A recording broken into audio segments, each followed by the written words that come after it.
The chandelier above me cost more than most people earn in a year, but I stood beneath it feeling like the poorest person in the room. My husband's laughter cut through the classical music and polite conversation like a blade, and every eye in the ballroom turned to watch my humiliation. Naomi thinks she understands business strategy, Julian said, his arm draped around a woman in a red dress that probably cost as much as a car. Isn't that adorable? The woman, Valerie something or other from marketing, giggled and pressed closer to my husband. My husband. The man I'd been married to for 7 years. The man whose company I'd helped build from nothing. I mean, she tries, Julian continued, addressing the circle of investors and socialites like I wasn't standing right there. She reads those self-help business books and thinks she's some kind of entrepreneur. It's cute, really. Like watching a child play dress-up. My face burned. The borrowed dress I wore suddenly felt even cheaper against my skin. I'd sold my designer clothes 6 months ago when Julian said the company was having cash flow problems. He'd needed capital, he'd said. We had to make sacrifices, he'd said. Now I knew where that money had gone. It was wrapped around Valerie's wrist in the form of a diamond bracelet that caught the light every time she moved. Julian, I said quietly, trying to maintain some dignity. Can we talk privately? See? She can't even handle a business dinner, he said to the group. Too emotional. Too sensitive. This is why women shouldn't try to play in the big leagues. The laughter that followed wasn't even polite anymore. It was genuine, cruel amusement at my expense. These people, some of whom I'd helped Julian court as clients, were laughing at me. I looked at my husband's face, really looked at it, and saw a stranger. When had he become this person? Or had he always been this way and I'd been too blind to see it? I'm leaving, I said, not to Julian but to the air, to the universe, to whatever was listening. Oh, don't be dramatic, Julian called after me as I turned toward the exit. We'll be home later. Much later. More laughter followed me out. The sound chased me through the hotel lobby into the cool night air, and all the way to the taxi I flagged down with shaking hands. Where to? The driver asked. I gave him the address of the penthouse. Our penthouse. The one I'd found, negotiated for, and decorated while Julian was still operating his business out of a cramped office in Queens. The city lights blurred past the window as we drove. 7 years. I'd given this man 7 years of my life. More than that, I'd given him my inheritance, my grandmother's legacy, the money she'd left me to build my own future. $200,000 that Julian had promised to pay back once the company was profitable. The company was worth $50 million now. I'd never seen a penny of repayment. The taxi pulled up to our building and I paid the driver with one of the last bills in my wallet. Julian had convinced me to close my personal bank account a year ago. Everything went through his accounts now. For simplicity, he'd said. For tax purposes. The doorman greeted me with a sympathetic smile. He'd probably heard Julian's other guests coming and going at odd hours. Everyone knew except me. Or maybe I'd known and just refused to see it. The elevator ride to the penthouse felt longer than usual. I watched the numbers climb, each floor a memory. 3rd floor, where Julian's assistant lived, the one before Valerie. 8th floor, where his business partner Thomas had an apartment.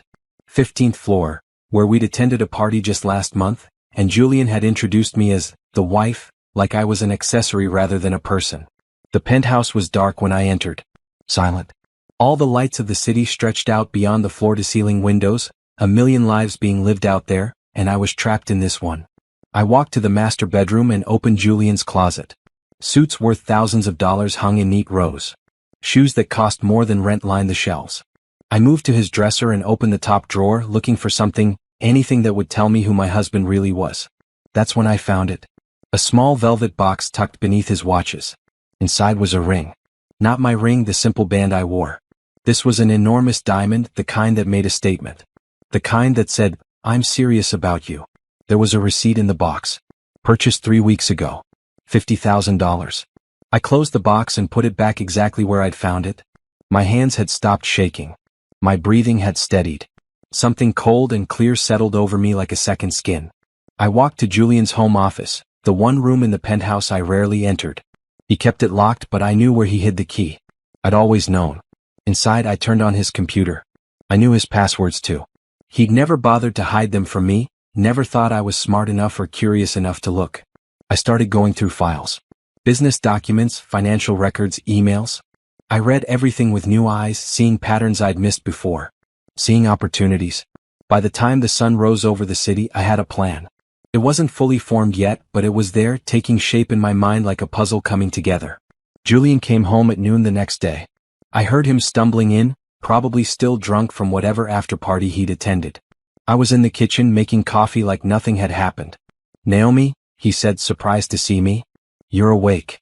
"I made breakfast," I said, gesturing to the table. "We should talk." He looked nervous for just a moment, then that familiar arrogance slid back into place. "If this is about last night, you're being too sensitive. It was just jokes." Everyone was laughing. "I know," I said, pouring him coffee. "You're right. I was being too sensitive."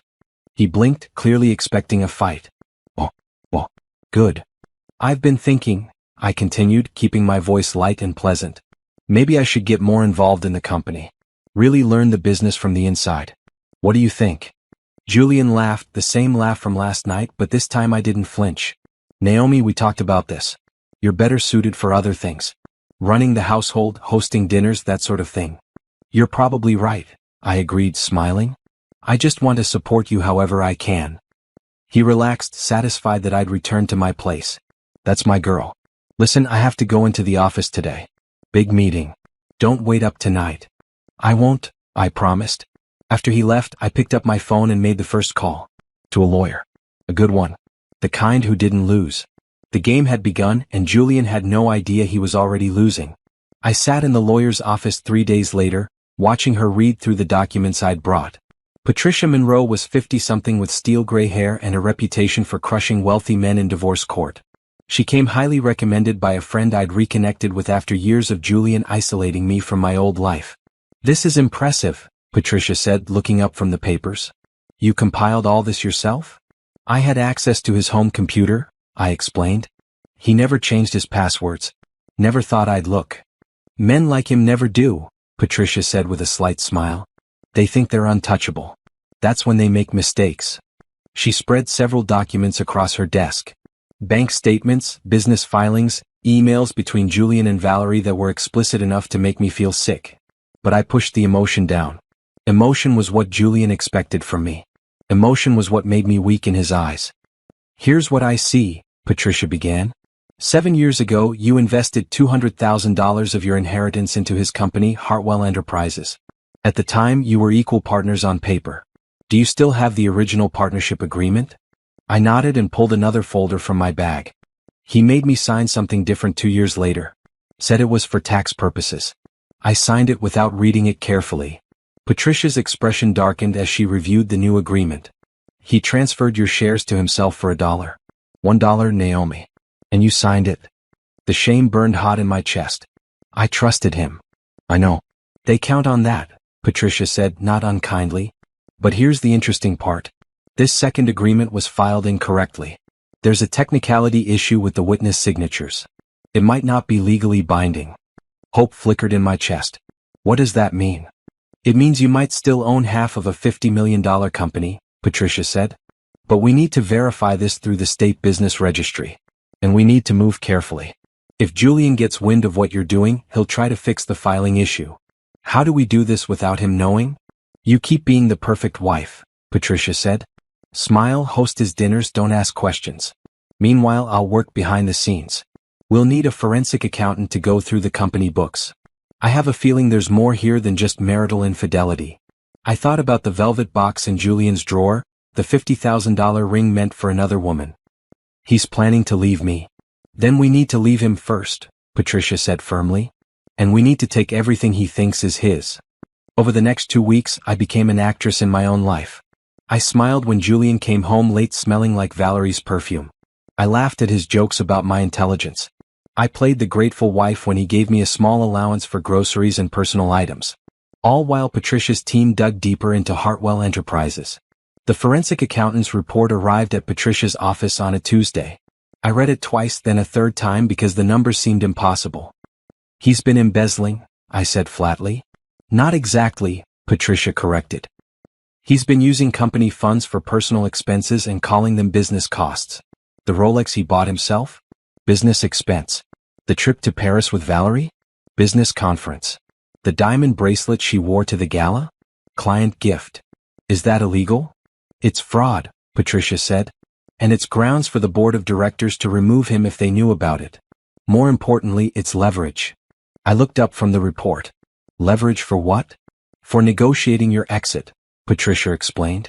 Or for taking control of the company yourself. What do you want, Naomi? A settlement and a fresh start? Or revenge? The question hung in the air between us. A month ago, I would have said I just wanted peace. I wanted to walk away and rebuild my life somewhere else. But that was before the gala. Before I saw Julian's true face. Before I realized how many people knew about his affairs and his mockery of me, and no one had thought to tell me. I want what's mine, I said quietly. I want what I built. Patricia smiled. It wasn't a kind smile. It was the smile of a shark who just spotted blood in the water. Then let's take it. That night, I attended another company function with Julian. This one was a dinner meeting with potential investors at an exclusive restaurant. I wore a new dress, one I'd charged to Julian's credit card without asking. If he noticed, he didn't say anything. Valerie was there too, seated at the opposite end of the table. She caught my eye once and quickly looked away. Good. She should feel uncomfortable. Naomi, darling, you remember Harold Chin from Chin Industries? Julian said, gesturing to a man in his 60s. I smiled and shook his hand. Of course. We met at the spring benefit. You were telling me about your daughter's gallery opening. Harold's face lit up. You remembered? Yes, it was quite successful. You have an excellent memory. Julian's smile tightened slightly. He hated when I made a good impression on his business contacts. It reminded everyone that I wasn't just decorative. Throughout dinner, I made polite conversation and asked intelligent questions about the potential investment deal. I noticed Julian's business partner, Thomas Reeves, watching me with a curious expression. After dinner, while Julian was outside smoking with the other men, Thomas approached me at the bar. That was impressive in there, he said. You know more about the company than Julian gives you credit for. I read a lot, I said carefully, not sure where this conversation was going. Thomas glanced around, making sure we weren't overheard. Can I ask you something personal? And I need you to be honest with me. My heart started beating faster. Okay. Did you know Julian is planning to push me out of the company? Thomas asked. He's been buying up my shares through intermediaries.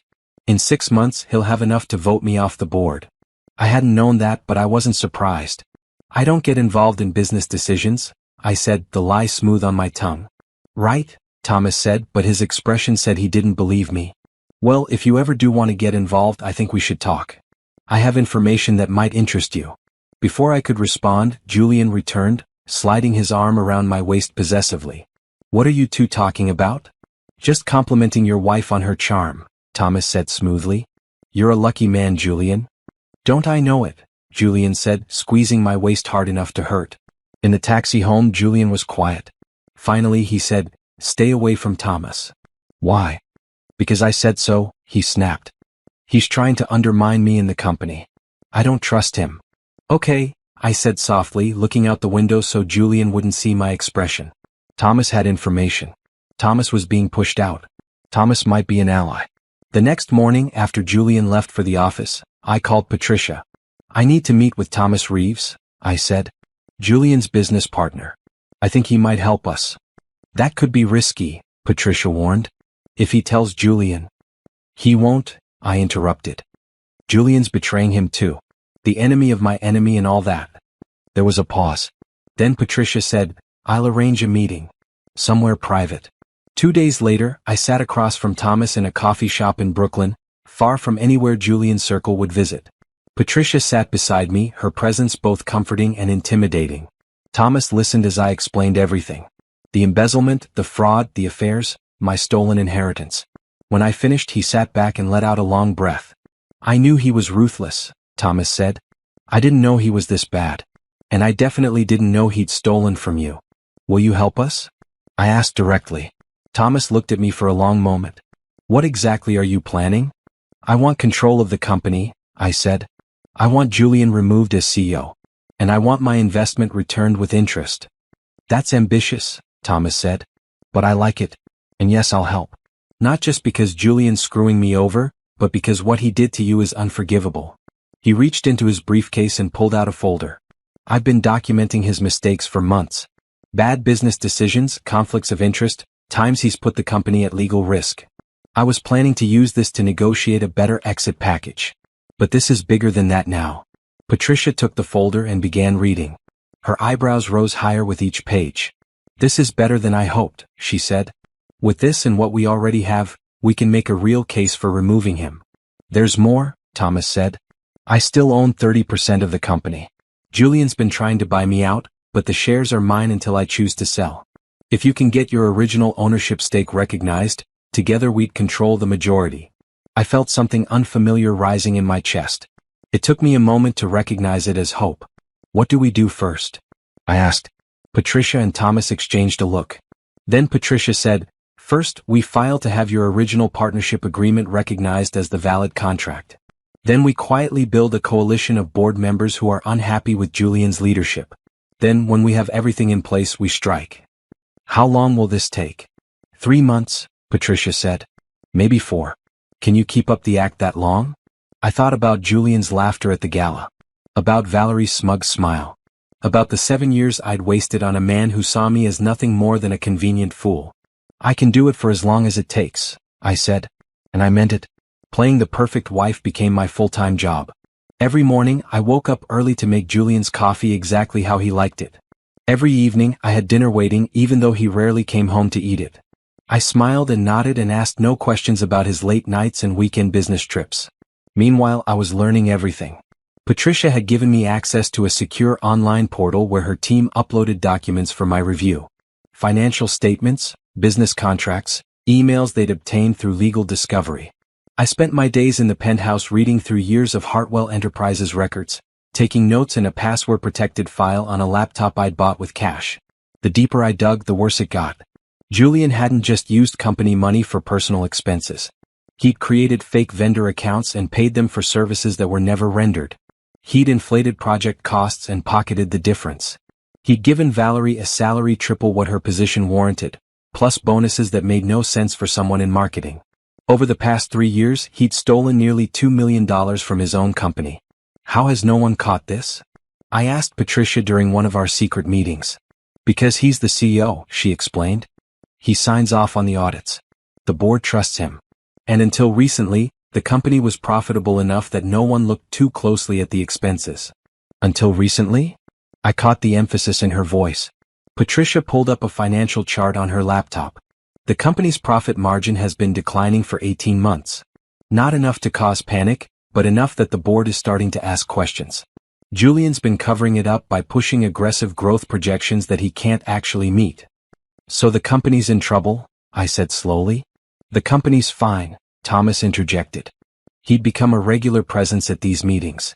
"The problem is Julian's management. He's focused on looking successful rather than being successful.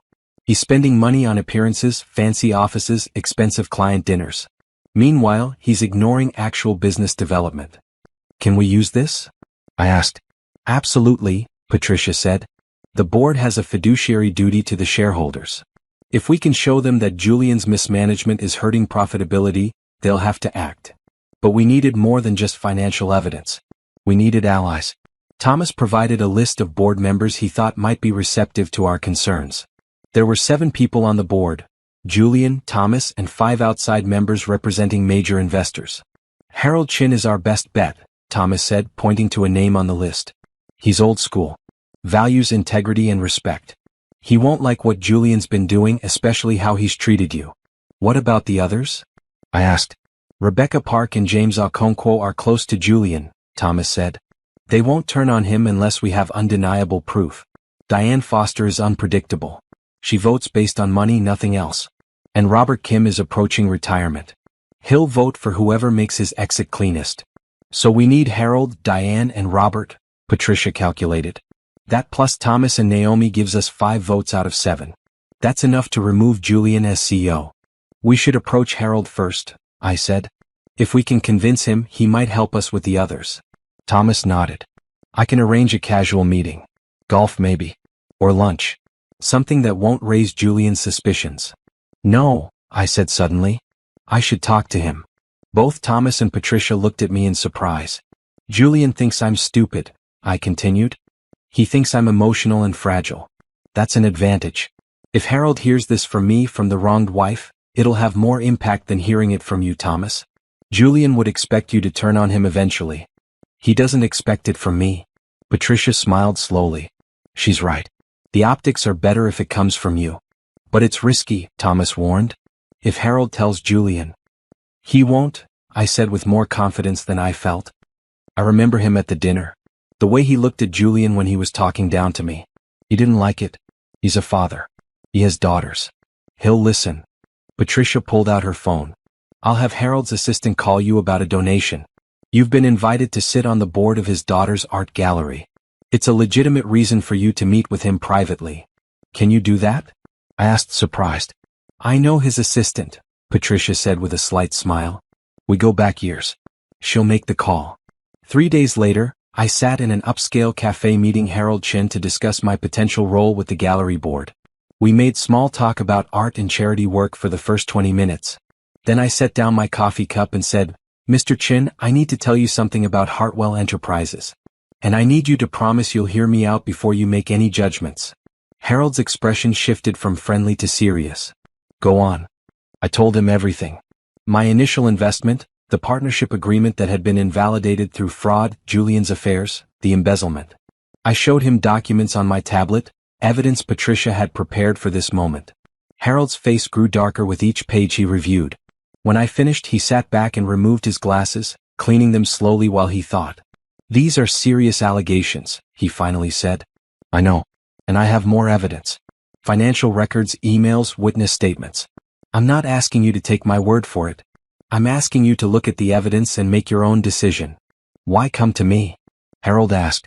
Why not go straight to the authorities? Because I don't want to destroy the company, I said honestly. I want to save it. The employees, the clients, the investors like you, none of them deserve to suffer because of Julian's greed. But he needs to be removed as CEO before he does more damage. Harold studied me for a long moment. What do you want, Mrs. Hartwell? I want my rightful ownership stake recognized, I said. I want Julian removed from his position. And I want to help rebuild what he's damaged. You want to run the company yourself? There was surprise in his voice but not dismissal. I want to help run it, I corrected. With Thomas and with board oversight. The right way. Harold put his glasses back on and looked at the documents again. Send me everything you have. I'll review it with my own legal team. If it's as bad as you say, I'll support you. But I need to be certain first. Thank you, I said, relief flooding through me. That's all I'm asking. One more thing, Harold said as we stood to leave. Does your husband know you're doing this? No. And I'd appreciate if it stayed that way until we're ready to move forward. Harold nodded. You're braver than he gave you credit for. I always thought so. After the meeting, I returned to the penthouse feeling energized. For the first time in months, I felt like I was doing something instead of just having things done to me. But that feeling evaporated the moment I opened the door. Julian was home. In the middle of the afternoon. He was never home at this time. Where were you? He asked from the living room couch. My heart hammered, but I kept my voice steady. Shopping. And I had a meeting about joining the board of an art gallery. What gallery? His tone was suspicious. Harold Chen's daughter's gallery, I said. I ran into him at that dinner last week and he thought I might be interested in supporting the arts. Julian's expression relaxed slightly. Harold's gallery? That's good. That's very good. It'll look good for the company if you're involved in high-profile charity work. I smiled, hiding my disgust. Of course he only cared about appearances. I should get started on dinner, I said, moving toward the kitchen. Wait, Julian called. I wanted to talk to you about something. I turned back, trying to appear casual. What is it? He stood and walked over to me, and for a moment I saw something almost like regret in his eyes. Then it was gone. I've been thinking, he said. Maybe we should take a vacation. Just the two of us. Get away for a while. A vacation? I repeated, confused. Things have been stressful, he said. I know I've been working a lot. I thought it might be nice to reconnect. I almost laughed. He wanted to reconnect right when I was building a case to destroy him. The timing couldn't be more ironic. That sounds nice, I said, the lie smooth and easy now. When were you thinking? Next month maybe, he said. I'll have my assistant look at our schedules. Okay, I agreed. Julian smiled and kissed my forehead like nothing was wrong, like he hadn't been planning to leave me for his mistress, like he hadn't stolen years of my life and my money. I smiled back and went to make dinner. That night, after Julian fell asleep, I sent an encrypted message to Patricia. He suspects something. Or he's planning something. Either way, we need to move faster. Her response came minutes later. Harold's team confirmed. He's in. I'm reaching out to Diane Foster tomorrow. We'll be ready to move in 6 weeks instead of 3 months. Can you hold on that long? I looked at Julian sleeping peacefully beside me, completely unaware that his perfect life was about to crumble. I can hold on, I typed back. Whatever it takes. And I meant it. The next morning, Julian left for a 3-day business trip to Seattle. Or at least that's what he told me. After 7 years of marriage, I could read his lies like a book. The way he avoided eye contact when he said goodbye. The extra cologne. The new suitcase he'd bought that was too nice for a business trip. He was taking Valerie somewhere. I was sure of it. 10 minutes after he left, I was in his office with my phone, photographing every document I could find. Bank statements, contracts, personal correspondence. Patricia had taught me to be thorough. We need to build an undeniable case, she'd said. The kind of evidence that makes fighting back impossible. My phone buzzed. It was Thomas. Julian just left town? He asked. How did you know? Because he told the office he'd be unreachable for 3 days.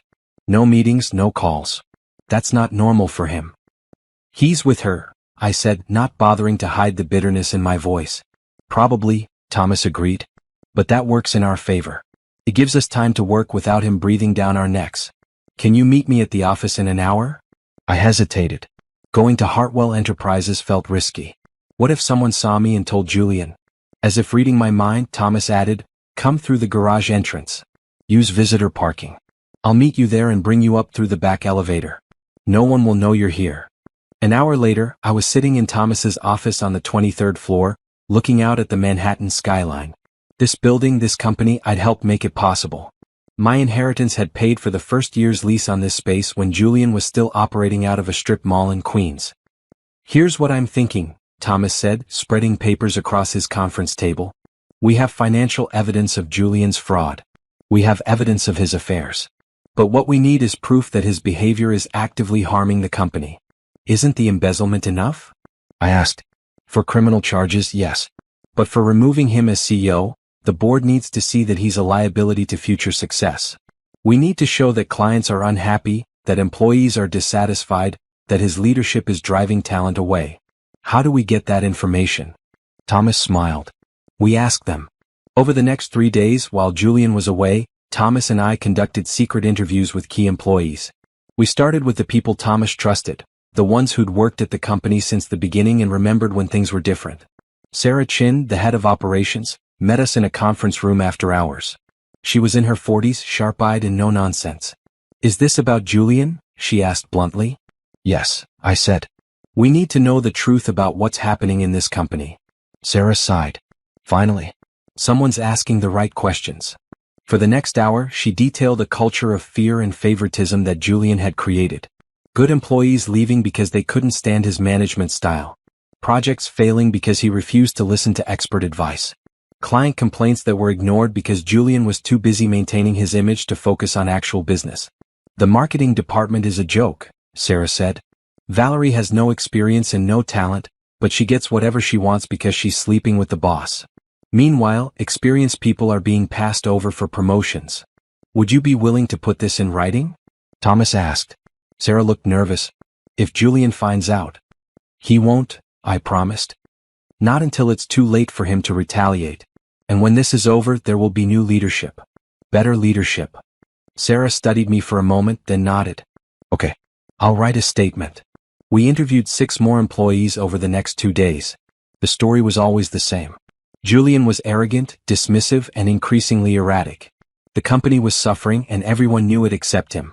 On the 3rd day, Thomas and I met with Margaret Liu, Julian's executive assistant for the past 4 years. She was the person who scheduled his meetings, managed his calendar, and handled his correspondence. If anyone knew where the bodies were buried, it was her. Thank you for meeting with us, I said as she sat down. Margaret looked exhausted.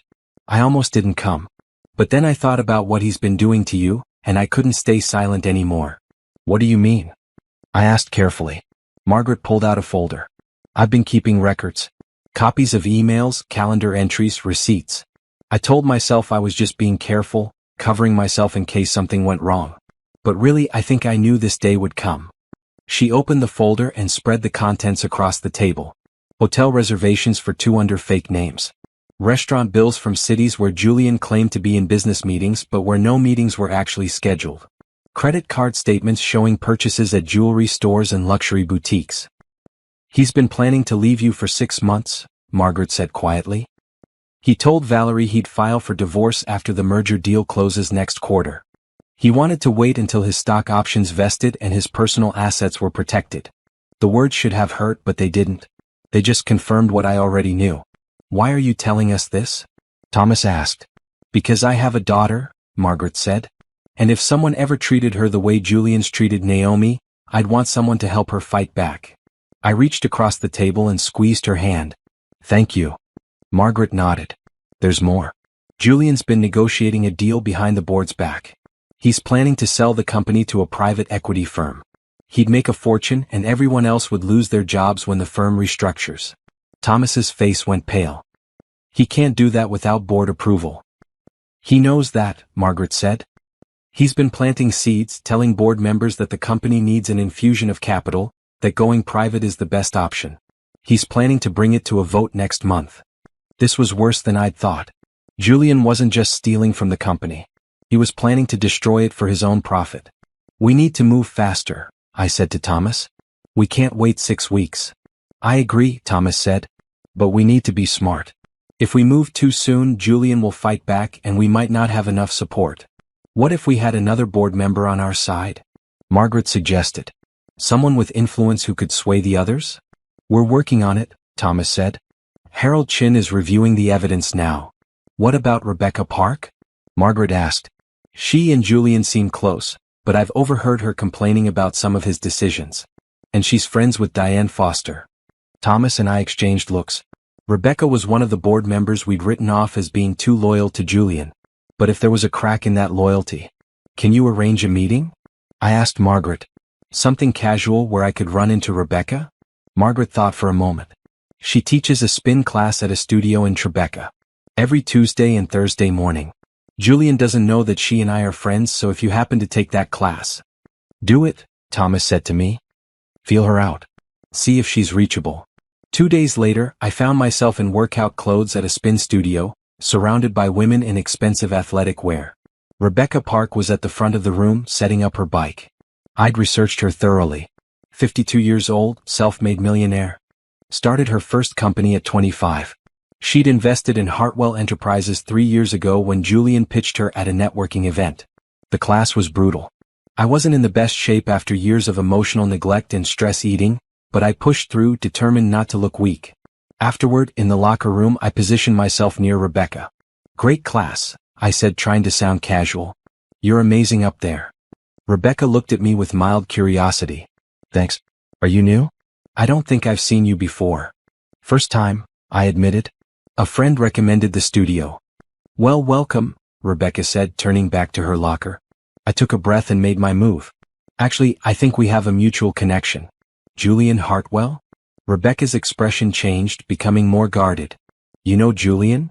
I'm his wife, I said quietly. There was a long pause. Then Rebecca said, I didn't realize Julian was married. The words hung in the air between us. She didn't know. Julian had never mentioned me to his business partners, had never brought me to investor meetings, had erased me from his professional life completely. We've been married for 7 years, I said. Rebecca's face flushed with anger, but not at me. That son of a... He told the board he was single. That's why we didn't question his relationship with Valerie. We thought it was just 2 single people dating. It's not, I said simply. Rebecca sat down on the bench, looking shaken. What else has he lied about? A lot, I said. And I have proof. If you're willing to look at it. Rebecca was silent for a long moment. Then she said, my office. Tomorrow at 3. Come alone. When I met with Patricia that evening to report on the conversation, she was impressed. Rebecca's vote changes everything, she said. With her and Harold, we have real momentum. How's the legal filing going? I asked. For my ownership stake? The paperwork's ready, Patricia said. We're waiting for the right moment to file. Once we do, Julian will know something's happening. We'll have maybe a week before he mounts a counterattack. Then we need to have all our ducks in a row, I said. Every board member approached, every piece of evidence ready, every statement notarized. Patricia smiled. You sound like a CO already. I'm not trying to be CO, I said. I'm just trying to take back what's mine. But even as I said it, I wondered if that was really true. Somewhere in the process of gathering evidence and building alliances, something had shifted. I wasn't just fighting to hurt Julian. I was fighting for something bigger. I was fighting for the company I'd helped build. The employees who deserved better leadership. The vision I'd had 7 years ago when I'd believed in Julian's potential. I was fighting for myself. When I got home that night, Julian was back from his trip. He was in a good mood, humming in the kitchen as he poured himself a drink. How was Seattle? I asked. Productive, he said with a smile that made my skin crawl. Very productive. I thought about him with Valerie in some expensive hotel, making plans for their future together while I was here planning his downfall. I'm glad, I said sweetly. I missed you. Did you? He looked surprised, like the thought of me having feelings was novel. Of course, I lied. You're my husband. For now, I added silently. Julian crossed the room and kissed me, and I let him, playing my part perfectly. Only 4 more weeks until we filed the papers. 4 more weeks of pretending. I could do this. I had to. The meeting with Rebecca Park changed everything. She sat across from me in her corner office, reading through the evidence with increasing horror. This is securities fraud, she said, pointing to one document. And this is just theft. How has the accounting department not caught this? He approves the audits himself, I explained. And he's been careful to keep individual transactions small enough not to trigger automatic reviews.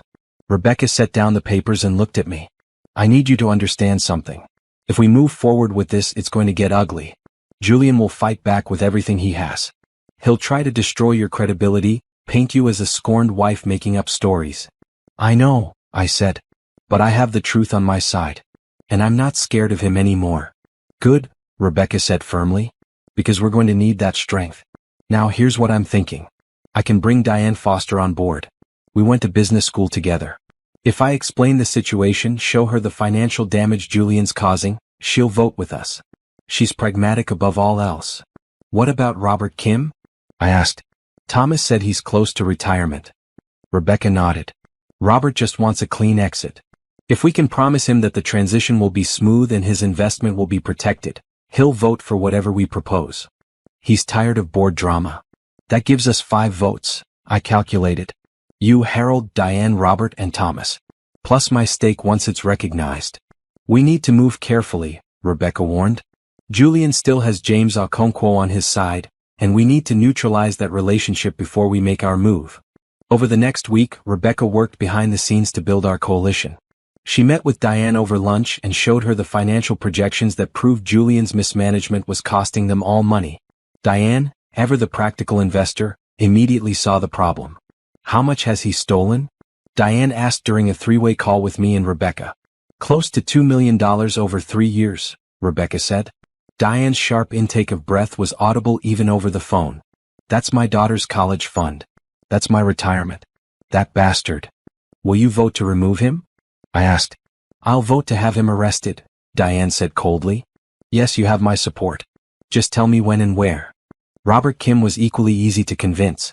Thomas approached him at a golf outing and simply laid out the facts. The company was being mismanaged. The CEO was committing fraud. The board had a duty to act. I'm 67 years old, Robert said.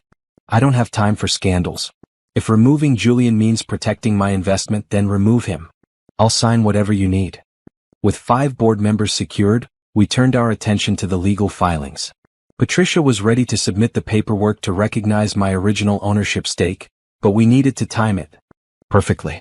Once we file, Julian will know, Patricia reminded me. He'll have his lawyers working overtime to fight it. We need to be ready to move fast. How fast? I asked. From filing to board vote, we need to do it in under a week, Thomas said. Any longer, and Julian will have time to manipulate the other board members or hide evidence. We scheduled an emergency board meeting for the following Friday. Thomas sent out the official notice, citing urgent financial concerns that require immediate board attention. It was vague enough not to raise alarm bells but serious enough that everyone would attend. Julian called Thomas immediately after receiving the notice. What urgent financial concerns? I could hear his angry voice through Thomas's phone during our strategy meeting. Some irregularities in the quarterly report, Thomas said calmly. I think the board should review them before we file with the SEC. What kind of irregularities? I'd rather discuss it with everyone at once, Thomas said. No need to worry, Julian. Just routine due diligence. After he hung up, Thomas looked at me. He's suspicious. Good, I said. Let him be nervous. It'll make him sloppy. Patricia filed the ownership recognition paperwork that Monday. By Tuesday morning, Julian's lawyer had received notification. By Tuesday afternoon, Julian was blowing up my phone. I was at a cafe with Patricia when the calls started coming in. I let them go to voicemail, listening to each one with Patricia beside me. First message, Naomi, what the hell is this about ownership papers? Call me back. Second message, this isn't funny. I don't know what game you're playing, but it needs to stop right now. Third message, you're making a big mistake. Whatever Thomas is telling you, he's lying. He's trying to use you to get back at me. Fourth message, call me back.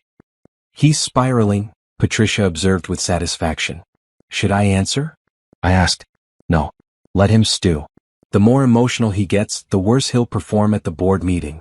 By Wednesday, Julian had figured out that I wasn't at the Penthouse anymore. I'd moved into a hotel 2 days earlier, taking only my personal belongings and my laptop.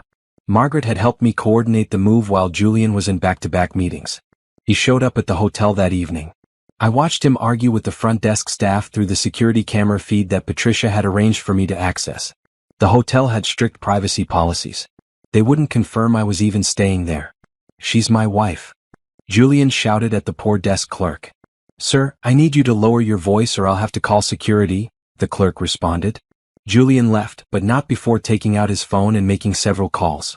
I could imagine him calling in favors, trying to track me down, growing increasingly desperate. Thursday morning, the day before the board meeting, Margaret called me.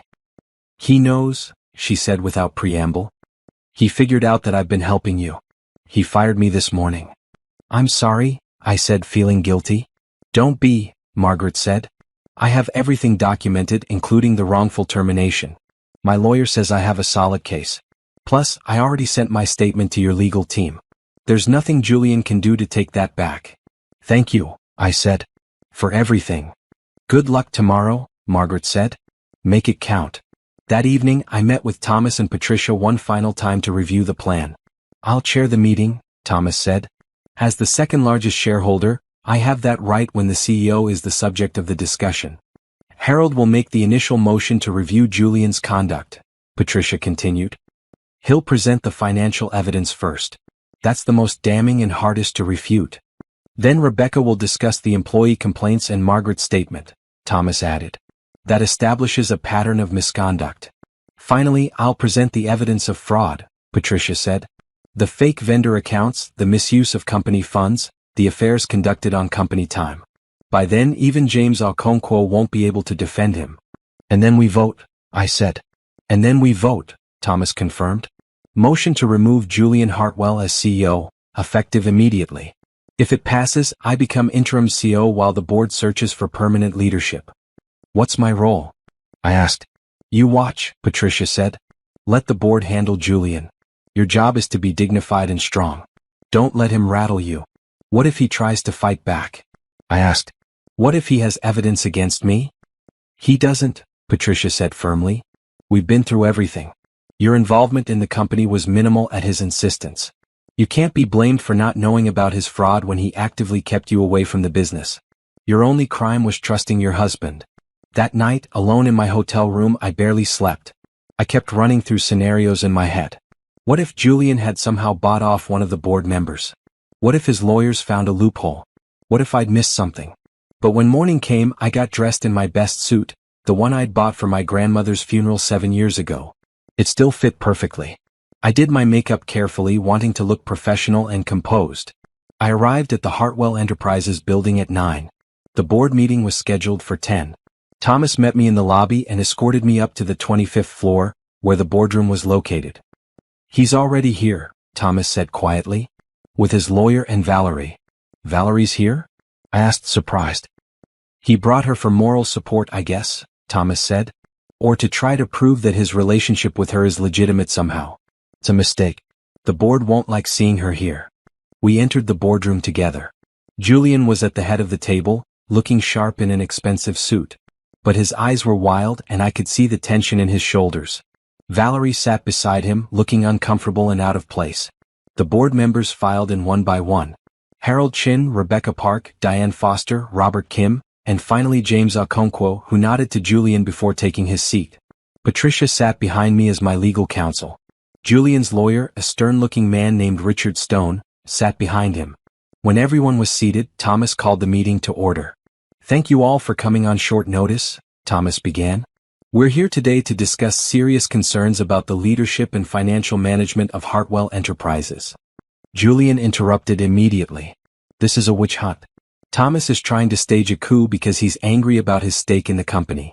"Julian, you'll have a chance to speak," Thomas said calmly. "Right now, I'm turning the floor over to Harold Chin." Harold stood, and suddenly the room felt very serious. He commanded respect in a way Julian never had. "I've reviewed extensive documentation regarding financial irregularities at this company," Harold began. "What I've found is deeply troubling." For the next 20 minutes, Harold methodically laid out the evidence of Julian's embezzlement. He used charts and spreadsheets projected on the screen, showing exactly how money had been siphoned from the company into Julian's personal accounts. Julian's face grew redder with each revelation. Valerie looked like she wanted to disappear. When Harold finished, Rebecca stood and presented the employee statements.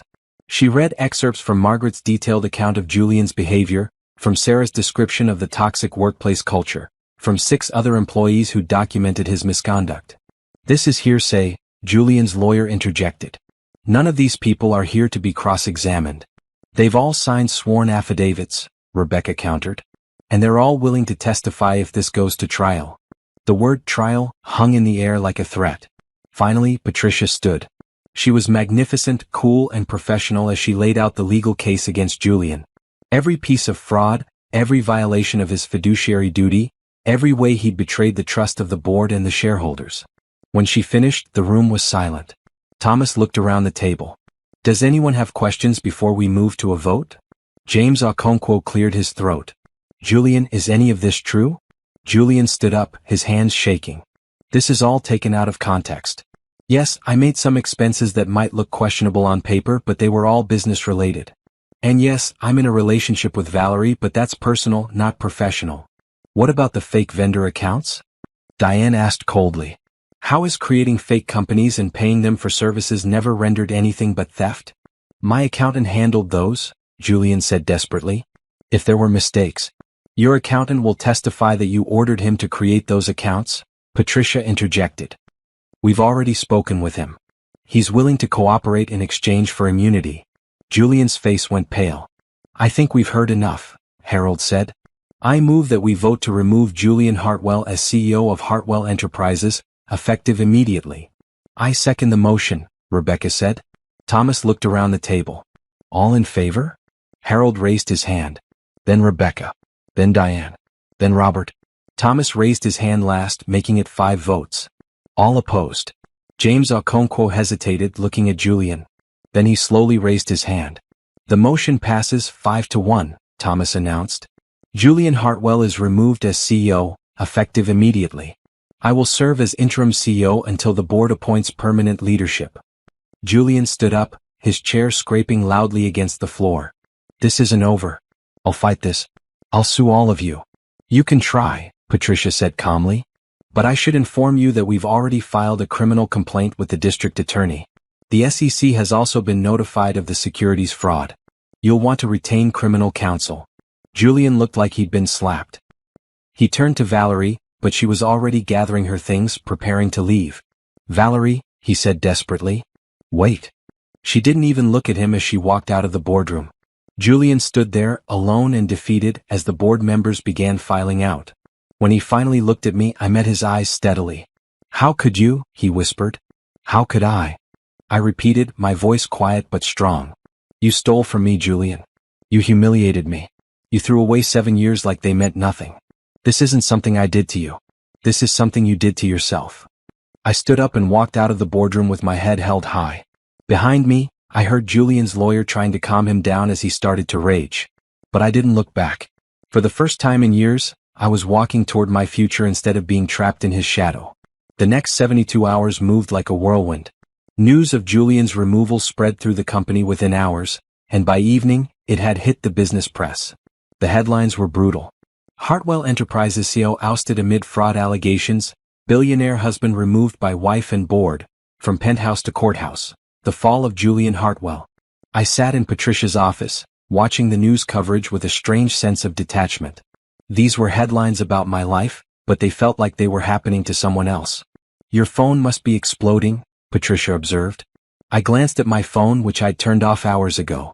Probably. I'm not ready to talk to anyone yet. That's smart, Patricia said. Let the story breathe. In a few days, we'll arrange some interviews where you can tell your side properly. I don't want to be famous, I said quietly. You won't be, Patricia assured me. This is a business story, not a scandal. Once the legal proceedings are finished and Julian is prosecuted, people will move on. But for now, you need to control the narrative. Thomas knocked and entered without waiting for an answer. He looked exhausted but energized at the same time. The office is chaos, he said, dropping into a chair. Employees keep stopping me in the hallway asking what's going to happen to the company. What are you telling them? I asked. The truth, Thomas said. That we're going to stabilize, restructure, and move forward with better leadership. Half the staff is relieved. The other half is worried about their jobs.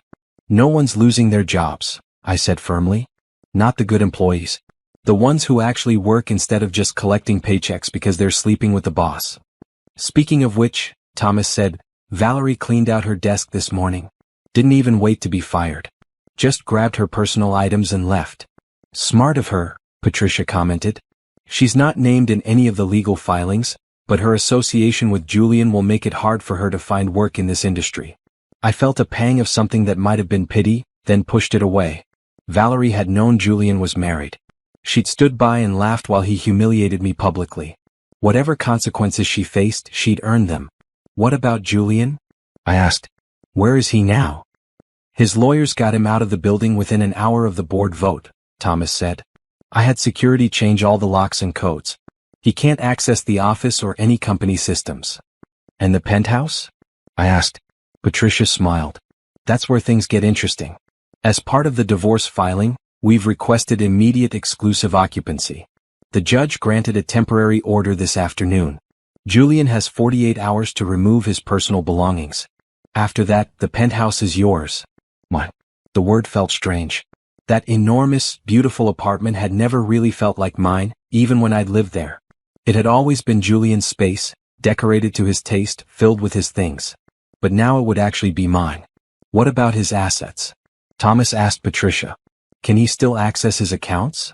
The court froze his personal accounts pending the fraud investigation, Patricia said. He has access to a basic living allowance, but he can't move large sums of money or dispose of assets. So he's trapped, I said. Essentially yes, Patricia confirmed. Though I'm sure his lawyers are working on challenging every aspect of this. Richard Stone is expensive and aggressive. Can they overturn the board vote? I asked, suddenly worried. No, Thomas said firmly. Board votes are final unless they can prove some kind of procedural irregularity, which they can't because we followed every rule perfectly. Julian can sue the company for wrongful termination, but given the evidence against him, that case won't go anywhere. Over the next week, the legal machinery ground forward relentlessly. The district attorney's office opened a formal investigation into Julian's financial crimes. The SEC began their own inquiry into the securities fraud. Patricia filed additional motions in the divorce case, requesting full disclosure of all assets and a comprehensive accounting of the money Julian had taken from the company. Julian fought back, but his position grew weaker by the day. His lawyer filed a motion to dismiss the criminal charges, claiming the money taken from the company was legitimate compensation. The motion was denied. He challenged the validity of the board vote, claiming he wasn't given adequate notice. That was dismissed too. Then he made his biggest mistake.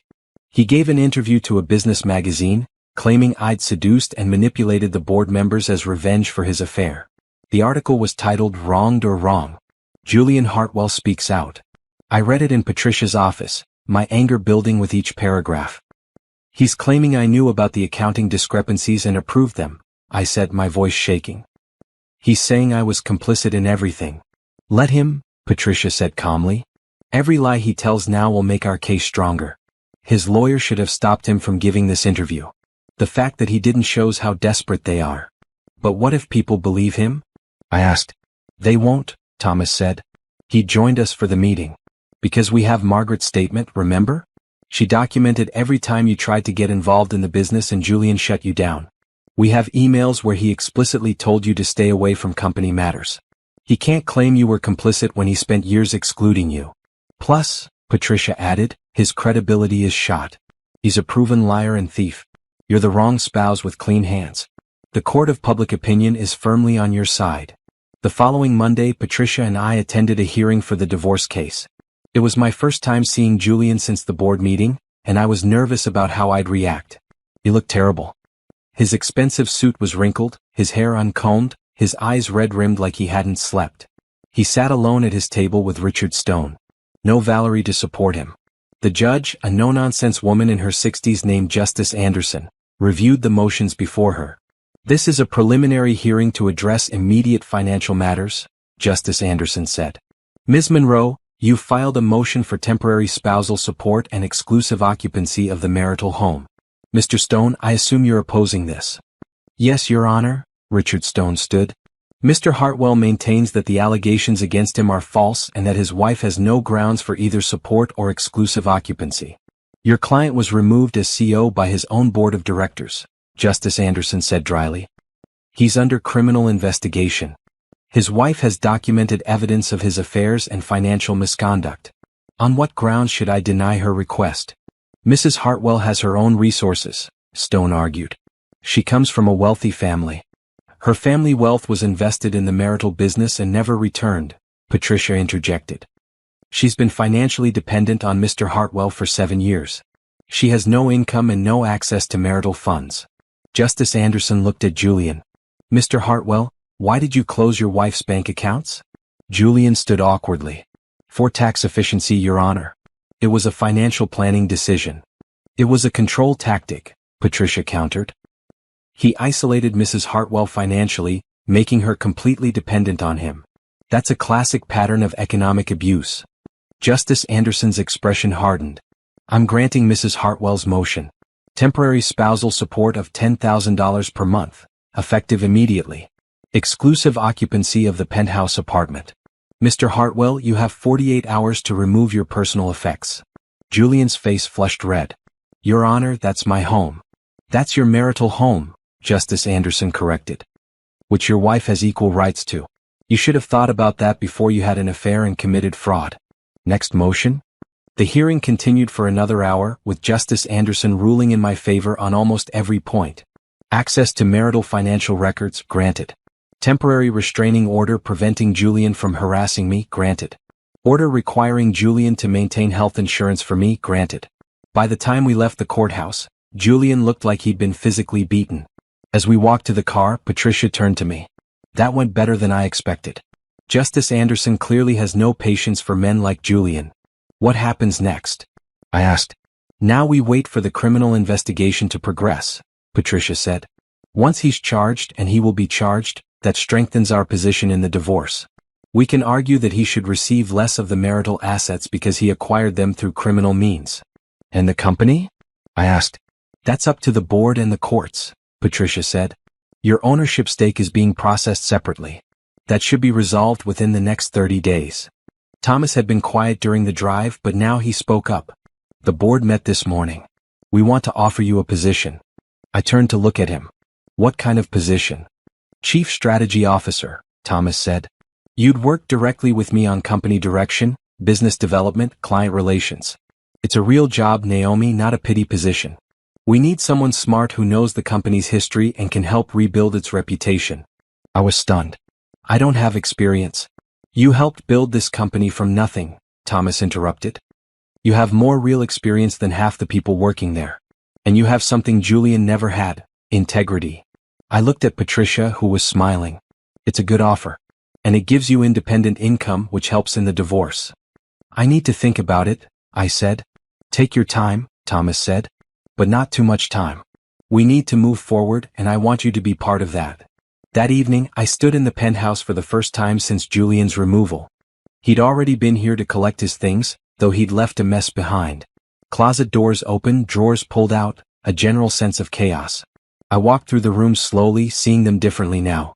This wasn't Julian's space anymore. It was mine to do with as I pleased. In the master bedroom, I opened the drawer where I'd found the ring box months ago. It was gone, of course. Either Julian had taken it or he'd already given it to Valerie before she dumped him. I pulled out my phone and called my sister for the first time in months. Julian had discouraged my relationship with her, saying she was too opinionated and negative. Now I realized he'd just been trying to isolate me from people who might have helped me see the truth. Naomi? My sister Kendra's voice was shocked. Is it really you? It's me, I said, and suddenly I was crying. I'm sorry I disappeared. I'm sorry I let him do that to us. I saw the news, Kendra said. I've been trying to call you, but your number was disconnected. I know. Julian controlled everything. But it's over now. I'm taking my life back. Good, Kendra said fiercely. That man deserved everything you did to him and more. Are you okay? Where are you staying? I'm in the penthouse, I said. It's mine now. Want some company? Kendra asked. I can be there in an hour. I'd like that, I said. After we hung up, I walked to the window and looked out at the city. Somewhere out there, Julian was probably in some temporary apartment, plotting his next move. But for the first time, I wasn't afraid of what he might do. I'd beaten him at his own game.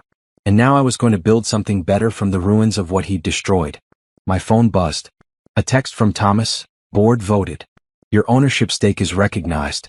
40% of Hartwell Enterprises is officially yours. Congratulations, partner. I smiled and texted back. I'll take the CSO position. When do I start? His response was immediate. Monday. Welcome to your company.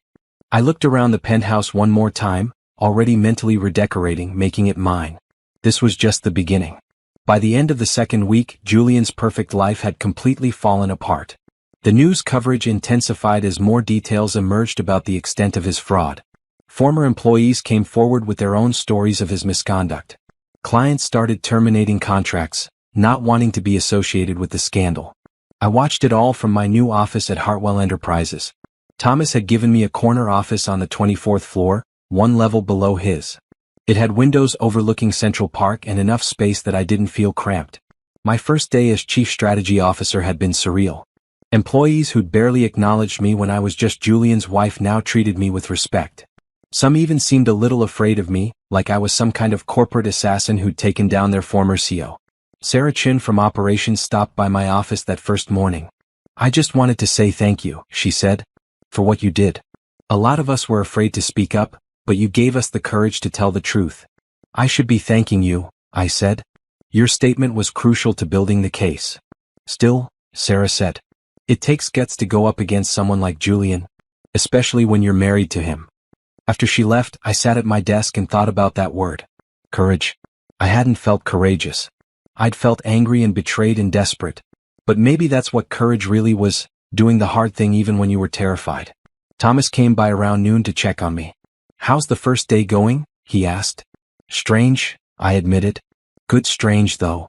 I'm having lunch with Harold and Rebecca to discuss the company restructuring, Thomas said. Want to join us? I hesitated. Are you sure I should be there? Naomi, you own 40% of this company, Thomas said. You absolutely should be there. The lunch meeting was held at an upscale restaurant near the office. Harold and Rebecca were already seated when Thomas and I arrived. Naomi, Harold greeted me warmly. Congratulations on your official ownership recognition. Long overdue. Thank you for supporting me, I said. I know it wasn't an easy decision. Actually, it was one of the easiest decisions I've ever made, Harold said. Julian was a cancer in this company. You helped remove it. Over lunch, we discussed the company's future. Thomas presented a restructuring plan that involved cutting unnecessary expenses, refocusing on core business areas, and rebuilding client relationships that had been damaged by Julian's negligence. We're going to take a financial hit this quarter, Thomas said. Several major clients have already left. But I think we can recover if we move fast and show the market that we're under new management. What about staff? Rebecca asked. How many people are we losing? I've identified about 15 positions that were created specifically for Julian's friends and lovers, Thomas said bluntly. People who contributed nothing but collected big salaries. They're being terminated this week. Including Valerie? I asked. Valerie already resigned, Thomas said. But yes, her entire department is being restructured. We're bringing in a real marketing director who actually knows what they're doing. Harold looked at me. What role do you see yourself playing in all this? I took a breath. I want to focus on business development and client relations. I'm good with people, and I know a lot of the clients from hosting Julian's dinners over the years. I think I can help rebuild those relationships. That's smart, Rebecca said. A lot of clients felt betrayed by Julian. Having you as the face of the company's new direction sends a message that things are different now. Agreed, Harold said. I also think we should consider taking the company in a new direction entirely. Julian was focused on rapid growth at any cost. Maybe we should prioritize sustainable, ethical business practices instead. Thomas nodded. I like that. It differentiates us from our competitors and attracts the kind of clients we actually want to work with. As the lunch continued, I felt a strange sense of belonging. These people were treating me like an equal, like my opinions mattered. It was the opposite of how Julian had made me feel for 7 years. But while we were planning the company's future, Julian was busy trying to salvage his reputation. That afternoon, I got a notification that he'd posted a statement on his social media. To my friends, colleagues, and supporters, the allegations against me are false and motivated by a bitter divorce. I built Hartwell Enterprises from nothing, and I'm confident that the truth will come out in court. I look forward to clearing my name and returning to lead the company I created. I showed the post to Patricia during our afternoon meeting. She read it and laughed. He really doesn't know when to stop, does he? Should we respond? I asked. No, Patricia said firmly. Never wrestle with a pig. You both get dirty and the pig likes it. Let him make his statements. Every time he speaks publicly, he damages his own case. She was right. Within hours, the comments on Julian's post were brutal. People posted links to the news articles about his fraud. Former employees shared their own stories of his misconduct. Even some of his former friends distanced themselves publicly. By evening, he deleted the post. But the internet never forgets. Screenshots were everywhere. The next major blow came from an unexpected source. Valerie gave an interview to a gossip website. The headline read, "Former mistress speaks out, Julian Hartwell promised me everything and delivered nothing." I read the interview with a mixture of satisfaction and disgust. Valerie claimed Julian had promised to leave me for her, to make her a partner in the company, to buy her an apartment in Paris. She said he'd used company money to buy her expensive gifts and take her on lavish trips, all while telling her that I was a cold, difficult wife who didn't understand him. He made me believe we had a future, Valerie was quoted as saying. But the moment things got hard, he threw me away like I was nothing. I realize now that I was just one of many. He's a liar and a manipulator. The interview was petty and self-serving, but it was also damaging to Julian. It corroborated everything we'd been saying about his character and his misuse of company funds. Thomas called me after reading it. Well, there goes his last shred of credibility. Did you know she was going to do this? I asked. No, but I'm not surprised, Thomas said. She's probably trying to distance herself from the scandal. Make herself look like a victim instead of a willing participant. Do you think it will work? For her? Maybe. She's young and can claim naivety. But for Julian? This is devastating. His own mistress is calling him a liar on the record. The hits kept coming. The next day, Julian's accountant, the one who'd created the fake vendor accounts, gave a statement to the district attorney. He admitted that Julian had ordered him to set up the fraudulent accounts and had threatened to fire him if he refused. Then 3 more women came forward, claiming they'd also had affairs with Julian during our marriage. One was a former client. One was a consultant he'd hired for a project. One was someone he'd met at a conference. I should have felt humiliated by these revelations, but instead I felt vindicated. Every new story proved that I'd been right to leave him, right to fight back, right to take everything I could. Patricia called me that evening. The district attorney wants to meet with you. They're building their criminal case and want your testimony. What do I need to tell them? I asked. Just the truth, Patricia said. About the money you invested, about how Julian excluded you from the business, about his affairs and his behavior. You're a victim and a witness. That makes you very valuable to their case. The meeting with the DA happened 2 days later. I sat in a conference room with Patricia beside me, facing 2 prosecutors and an FBI agent who'd been assigned to investigate the financial crimes. They asked me hundreds of questions over 3 hours. About the timeline of events, about specific transactions, about conversations I'd overheard, about documents I'd seen. I answered everything honestly and completely. When we finished, the lead prosecutor, a sharp woman named Amanda Wright, looked satisfied. "This is excellent," she said. "Your testimony corroborates everything the forensic accountants found. Combined with the documentary evidence, we have a very strong case." "When will you charge him?" Patricia asked. "Within the next 2 weeks," Amanda said. "We want to make sure we have everything locked down tight. This is going to be a high-profile prosecution, and we can't afford any mistakes." As Patricia and I left the DA's office, I felt a weight lift from my shoulders.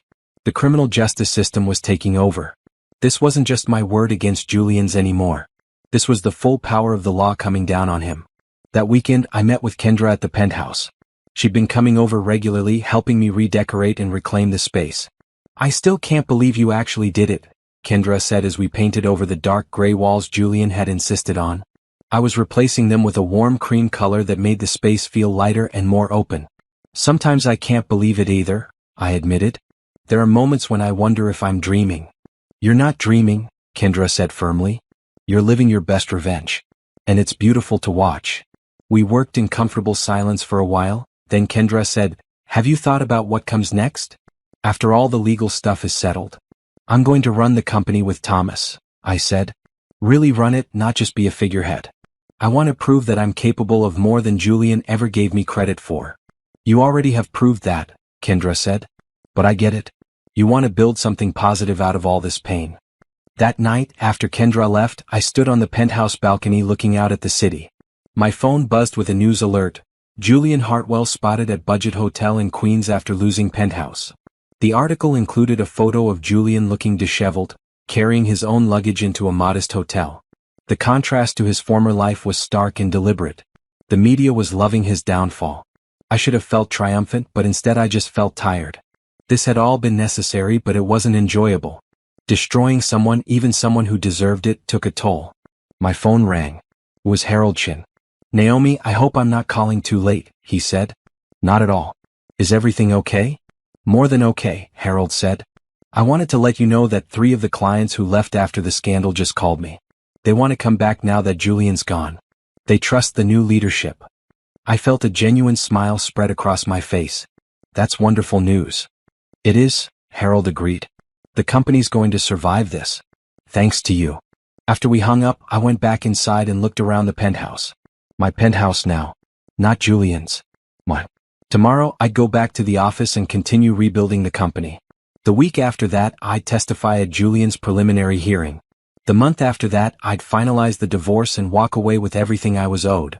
But tonight, I was just going to rest. I'd earned it. My phone buzzed one more time. A text from an unknown number. "This isn't over. You'll regret what you did. Julian." It had to be. I blocked the number and deleted the message. He couldn't threaten me anymore. He had no power left. I'd taken it all. And I wasn't giving any of it back. The preliminary hearing was scheduled for a Monday morning in late autumn. I dressed carefully in a navy suit that Patricia had helped me choose, something that said, "serious professional," without being too severe. Julian was already in the courtroom when I arrived, sitting with Richard Stone and 2 other lawyers he'd apparently added to his team. He looked better than he had in the hotel photos, like he'd finally gotten some sleep and a decent haircut. But when he saw me walk in, his expression hardened. There was real hatred in his eyes now. The mask of the charming billionaire had completely fallen away. The hearing lasted all day. The prosecutors presented their evidence. The fake vendor accounts, the diverted funds, the pattern of fraud stretching back years. They called witnesses including the accountant, Margaret, and several financial experts. When it was my turn to testify, I walked to the stand with my head high. I'd practiced this with Patricia dozens of times. I knew exactly what to say and how to say it.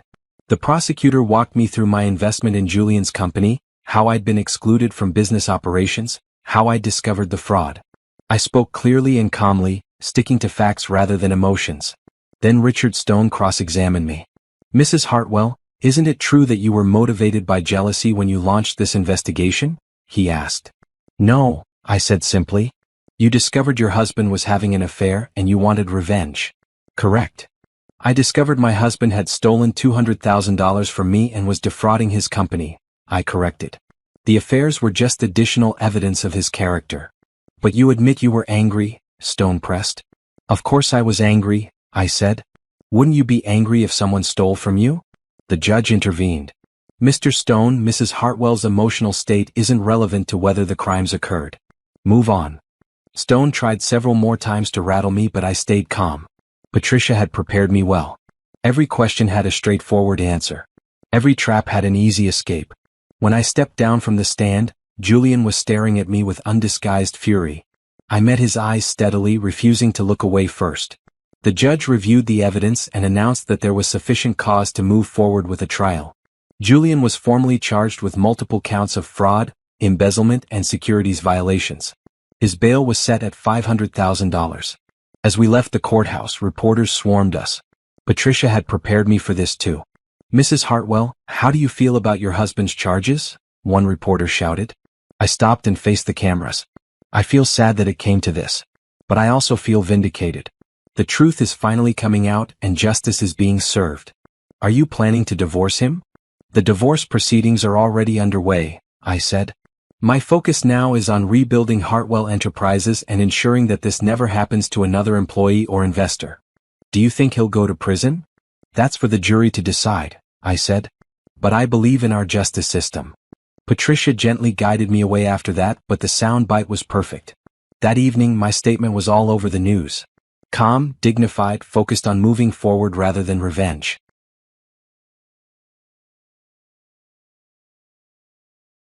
Meanwhile, Julian gave his own statement to the press, and it was a disaster. He ranted about being railroaded, about conspiracies, about his wife being manipulated by business rivals. He sounded unhinged and desperate. The contrast between our two appearances couldn't have been more stark. The next morning, I had a breakfast meeting with the full board of directors.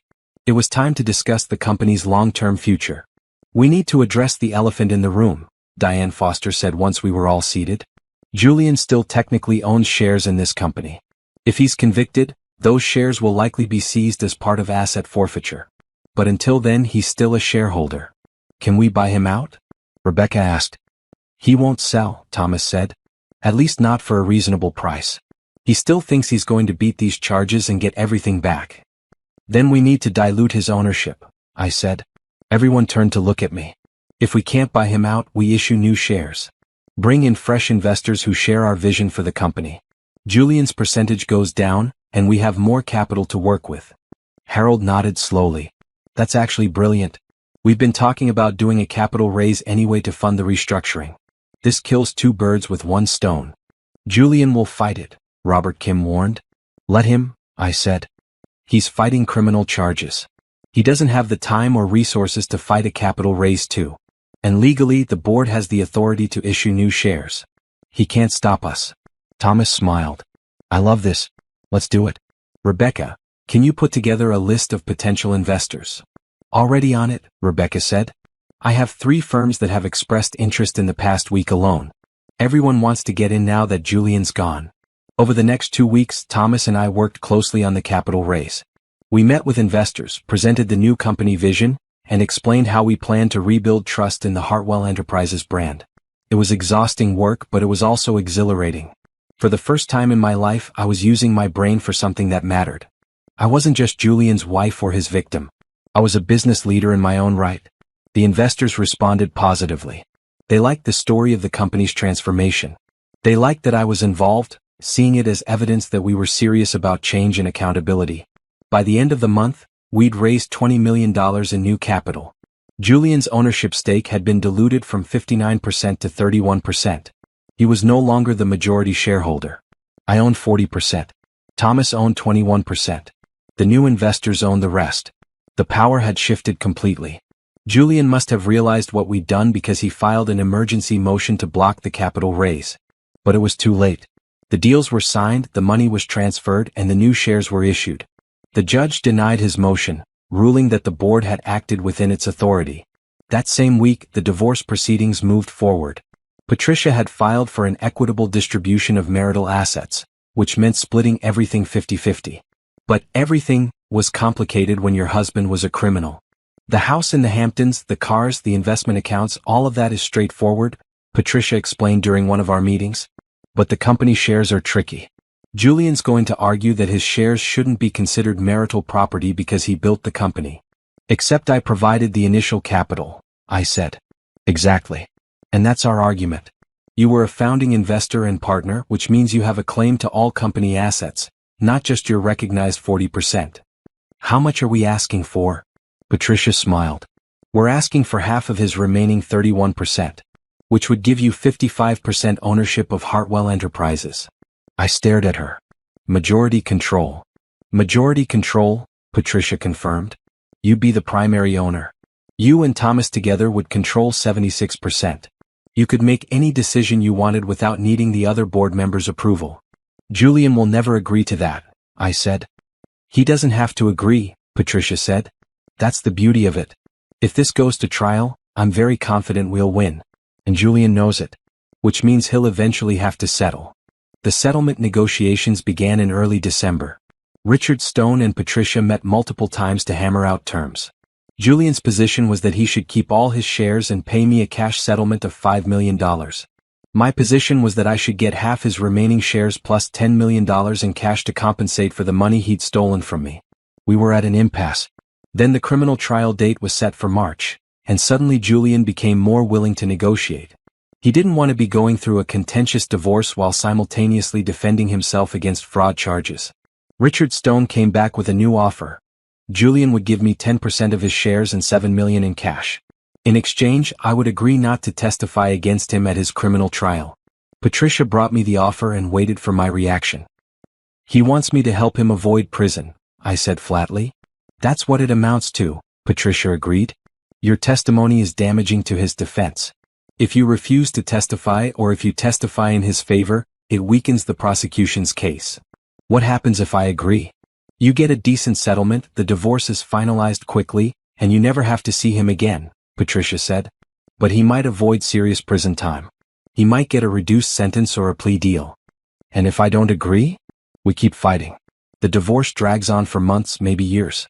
But you get everything you're entitled to, and Julian faces the full consequences of his actions. I thought about Julian laughing at me in that ballroom. About the 7 years I'd wasted on him. About all the women he'd cheated with and all the money he'd stolen. Tell Richard Stone the answer is no, I said. I'm not helping Julian escape justice. Not for any amount of money. Patricia smiled. I was hoping you'd say that. The next board meeting was held just before Christmas. We'd accomplished more in 3 months than Julian had in the previous year. Profits were stabilizing. Client relationships were healing. The company culture was improving. As we wrapped up the meeting, Harold raised his glass of sparkling water. I'd like to propose a toast, he said. To new leadership, second chances, and doing business the right way. And particularly to Naomi, who showed us what real courage looks like. Everyone raised their glasses and drank. I felt tears prick my eyes but blinked them away. Thank you all, I said. For believing in me when I didn't believe in myself. For seeing past what Julian told you I was and recognizing who I actually am. We should be thanking you, Diane said. You saved this company.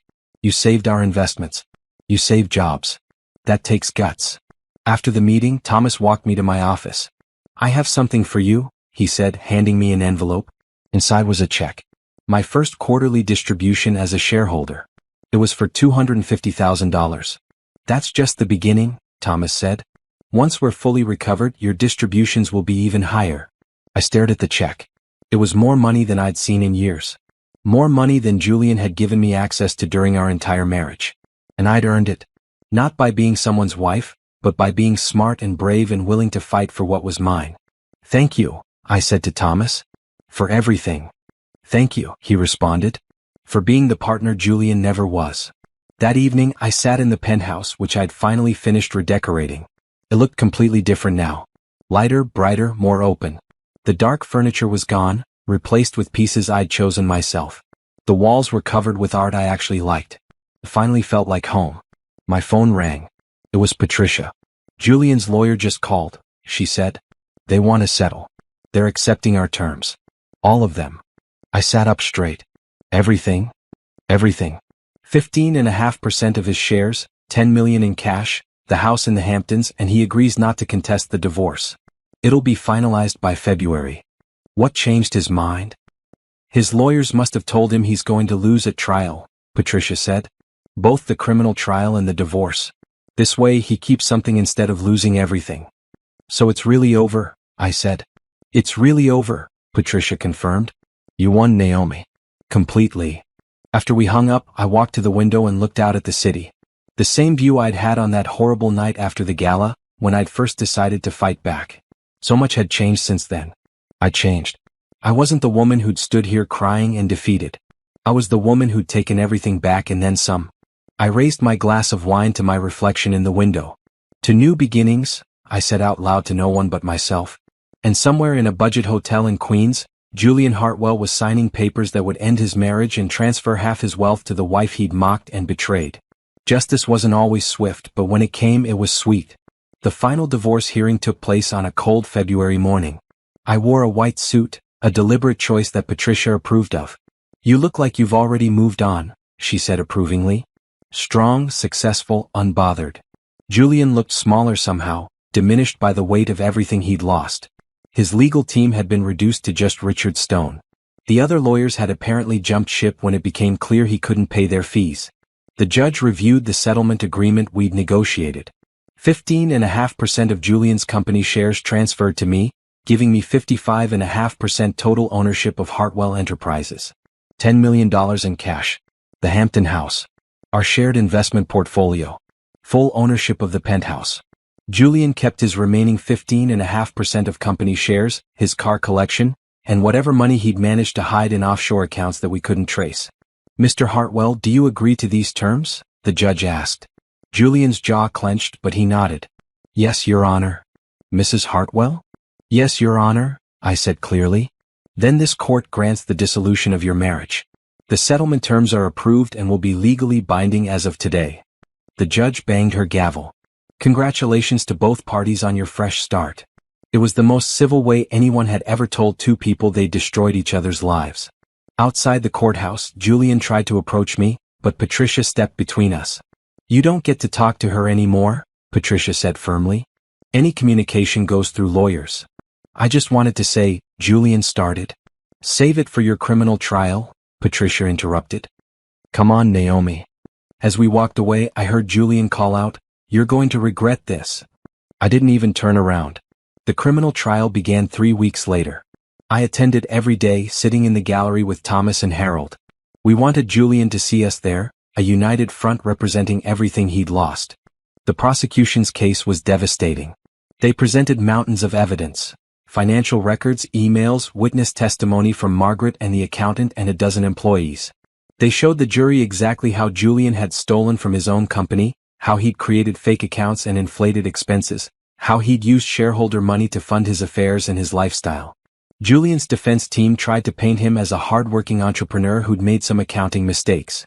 They tried to suggest that I was behind the whole case, a bitter ex-wife seeking revenge. But then the prosecution called me to the stand. I testified for 3 hours, walking the jury through everything I'd discovered, every document I'd found, every lie Julian had told. I explained how he'd stolen my inheritance and then stolen from the company I'd helped him build. When Julian's lawyer cross-examined me, he tried to make me seem vindictive. "Mrs. Hartwell, isn't it true that you were angry at your husband for having an affair?" he asked. "Yes," I said simply. "And you wanted to hurt him?" "No," I said. "I wanted justice." "There's a difference." "But you admit you were motivated by personal feelings?" "I was motivated by the truth," I said, looking directly at the jury. "My personal feelings about his infidelity are separate from the fact that he committed fraud. The numbers don't lie even if he did." The jury seemed to respond well to that. Several of them nodded. The trial lasted 4 weeks. The jury deliberated for 2 days. When they returned with a verdict, the courtroom was packed with reporters and spectators. Everyone wanted to see the fallen billionaire get his final judgment. On the charge of securities fraud, how do you find? Guilty. On the charge of embezzlement, how do you find? Guilty. On the charge of wire fraud, how do you find? Guilty. The verdicts kept coming. Guilty on all counts. Julian's face went white. Richard Stone put a hand on his shoulder, but Julian shrugged it off. The judge scheduled sentencing for 6 weeks later. Julian was allowed to remain free on bail until then, but his passport was confiscated. He wasn't going anywhere.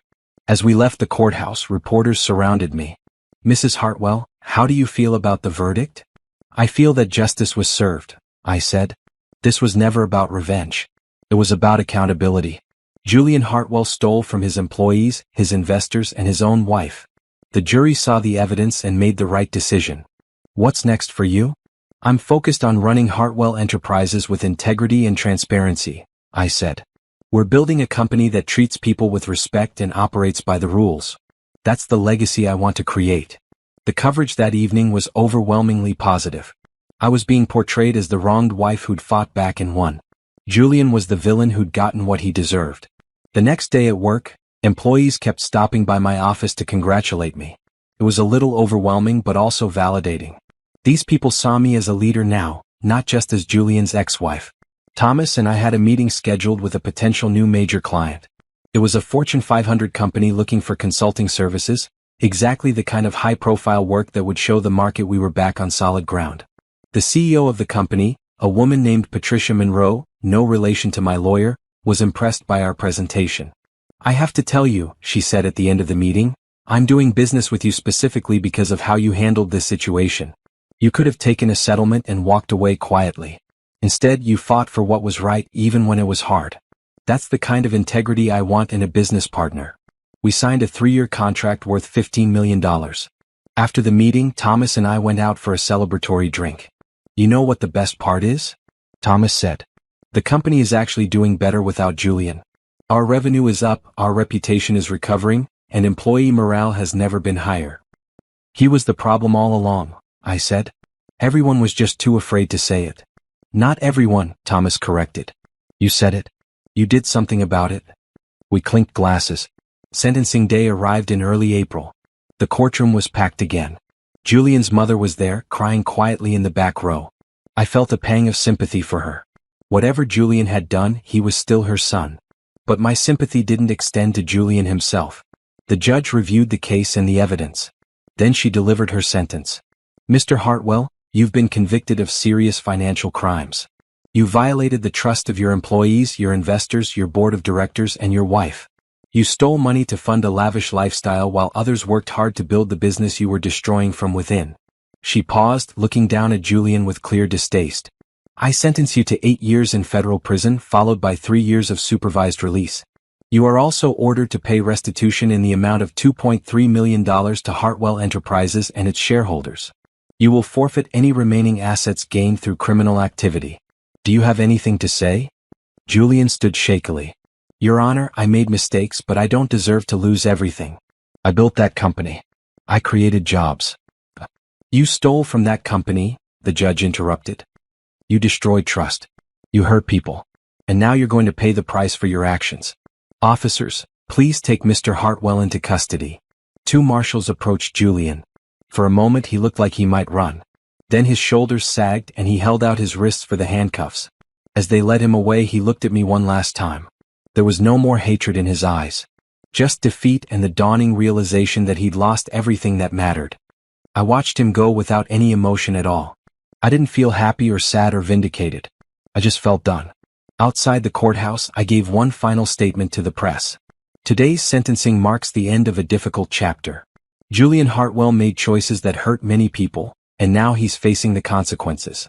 My focus now is entirely on the future, on building Hartwell Enterprises into a company that exemplifies ethical leadership and delivers value to our clients and shareholders.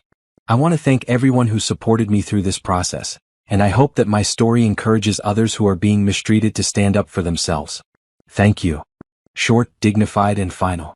That evening, I hosted a small dinner at the Penthouse for the people who'd helped me through everything.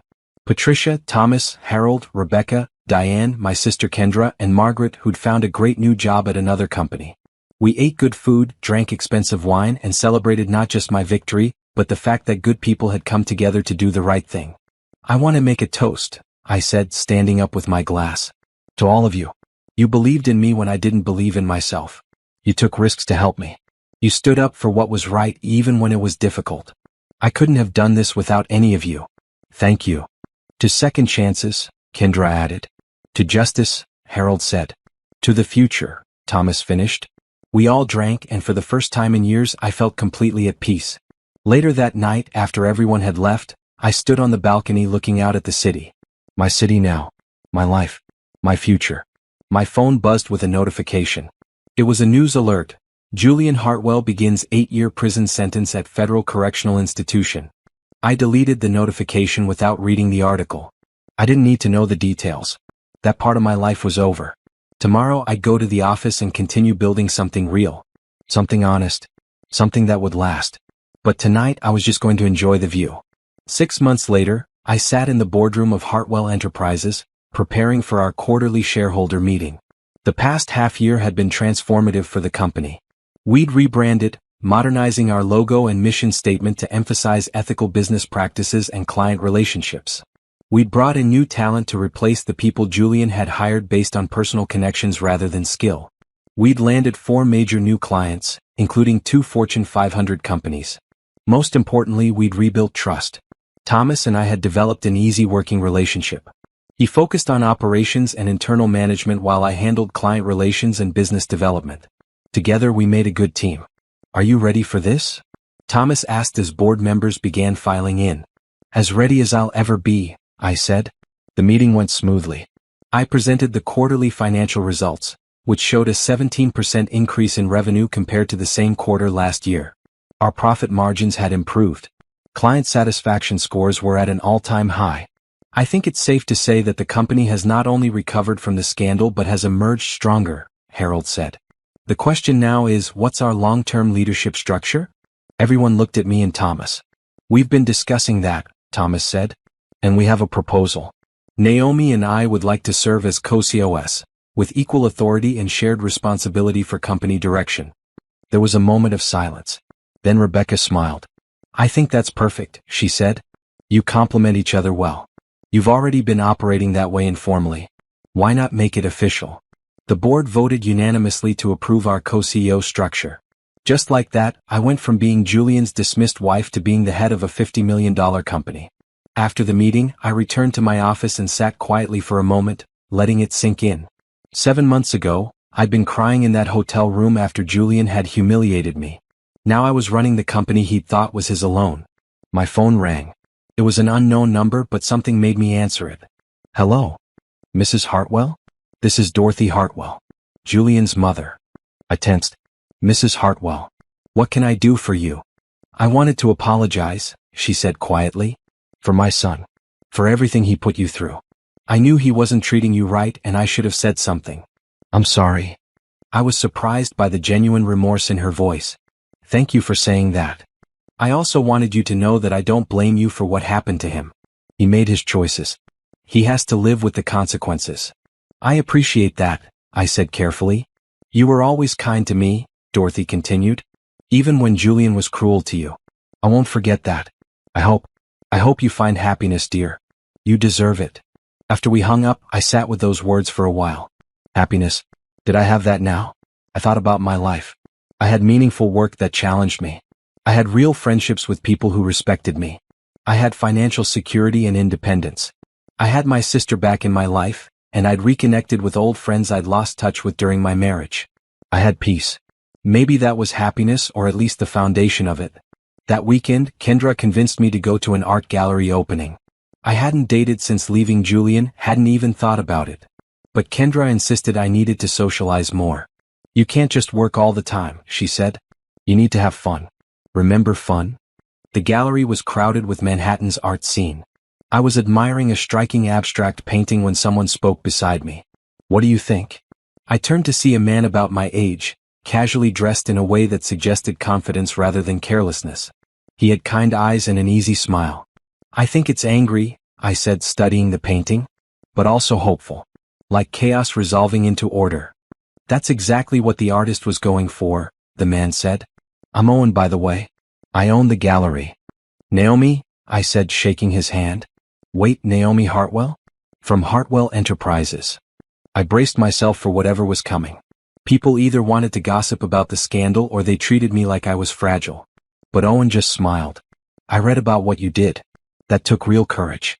My sister went through something similar with her ex-husband. She didn't have your resources to fight back. I respect what you accomplished. It was refreshing to talk to someone who saw me as a person rather than a headline. We talked for an hour about art, business, life.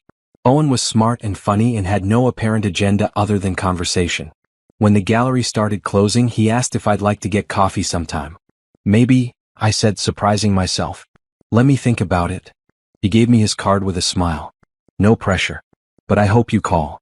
As I left with Kendra, she was practically bouncing with excitement. He was cute. And he seemed really into you. You're going to call him, right? I don't know, I said. It's too soon. It's been 8 months since you left Julian, Kendra pointed out. And you were emotionally divorced from him long before that. You're allowed to move on. Maybe she was right.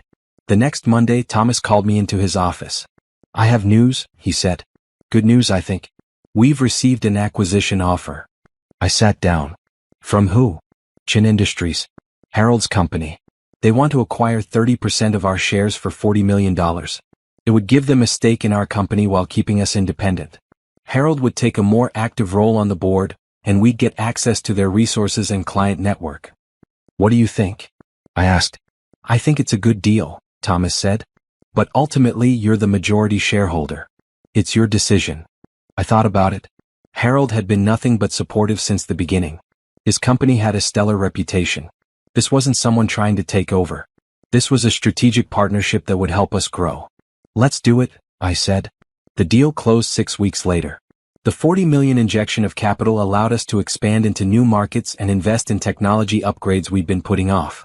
It also made me personally wealthy in a way I'd never imagined. My shares in the company were now worth over $60 million. Plus the cash settlement from the divorce. Plus my salary as co-CEO. I'd gone from having no money of my own to being financially independent for life. I celebrated by doing something Julian would never have approved of. I donated $5 million to a foundation that helped women leaving abusive relationships, providing them with legal services and financial support to rebuild their lives. The foundation director called me in tears. This is the largest single donation we've ever received. Do you know how many women you'll help with this?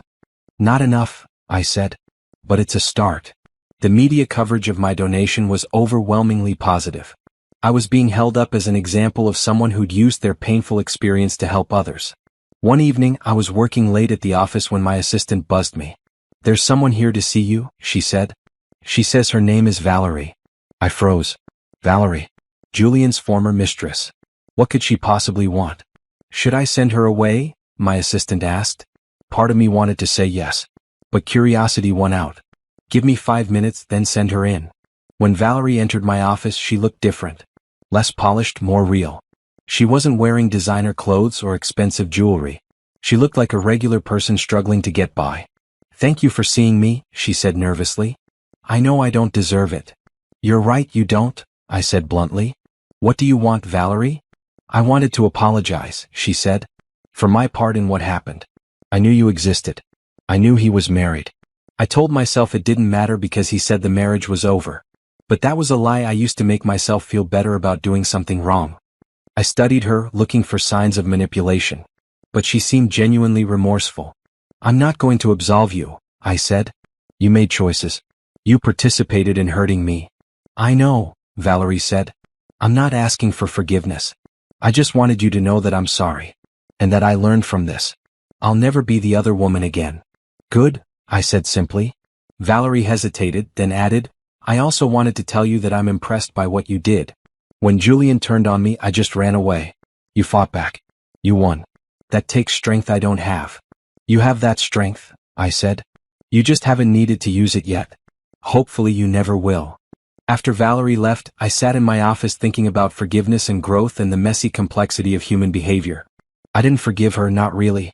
But I didn't hate her either. She was just another person who'd made mistakes and was trying to do better. That was all any of us could do. A few weeks later, I was having lunch with Patricia when she dropped a surprising piece of news.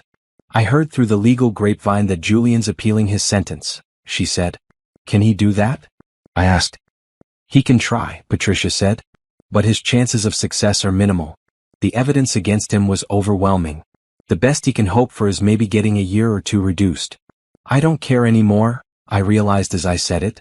Whatever happens with Julian is his problem, not mine. Patricia smiled. That's healthy. You've moved on. That's the real victory. She was right. I had moved on. That evening, I found myself dialing the number on Owen's card. He answered on the second ring. I'd like to take you up on that coffee offer, I said. If it's still available.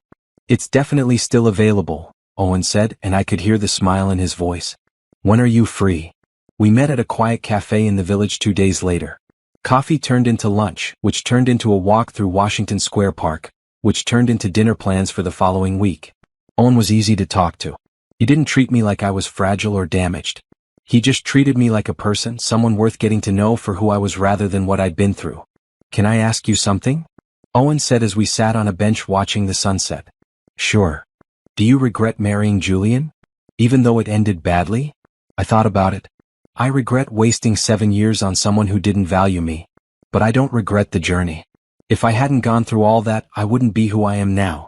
I wouldn't be running a company. I wouldn't have discovered my own strength. So no, I don't regret it. It made me who I am. "That's a healthy way to look at it," Owen said. "What about you?" I asked. "Any relationship horror stories?" Owen laughed. "Nothing as dramatic as yours. But yes, I've had my heart broken. We all have. It's part of being human." We talked until the park lights came on, and then Owen walked me to my car. "Can I see you again?" he asked. "I'd like that," I said. He kissed me on the cheek, gentle and respectful, then stepped back with a smile. As I drove home to the penthouse, I felt something I hadn't felt in years. Hope. Excitement. The sense that my life was just beginning rather than ending. 3 months later, I stood in the same ballroom where Julian had humiliated me nearly a year earlier. But this time, I was there as the guest of honor at a Business Leadership Awards ceremony. I was being recognized as Entrepreneur of the Year for my work rebuilding Hartwell Enterprises and my charitable donations. As I accepted the award and looked out at the crowd, I saw friendly faces. Thomas and the board members. Owen, who'd become my steady companion. Kendra, beaming with pride. Patricia, who'd made all of this possible. In my acceptance speech, I didn't mention Julian by name. I didn't need to. "A year ago, I was at my lowest point," I said. "I'd lost my sense of self, my confidence, my hope. But I learned something important. Sometimes the worst things that happen to us become the catalyst for our greatest transformations. Sometimes we need to lose everything to discover what we're truly capable of." To anyone out there who's struggling, who feels trapped, who thinks they'll never be able to change their situation, you have more power than you think. Don't wait for someone to save you. Save yourself. Fight for yourself. Believe in yourself. Because you are stronger than you know. The applause was thunderous. After the ceremony, as I stood on the balcony of the same hotel where my nightmare had begun, Owen came up beside me. "You okay?" he asked. "Better than okay," I said, taking his hand. "I'm exactly where I'm supposed to be." And I meant it. Julian was in prison, his empire destroyed, his reputation ruined. But I wasn't thinking about him anymore. He was just a chapter in my story, not the whole book. I was writing new chapters now. Better ones. Ones where I was the hero, not the victim. My phone buzzed with a notification. A news alert. Julian Hartwell's appeal denied, will serve full 8-year sentence. I deleted it without reading further. That part of my life was over. This part, the good part, the part where I was happy and successful and surrounded by people who valued me, this was just beginning.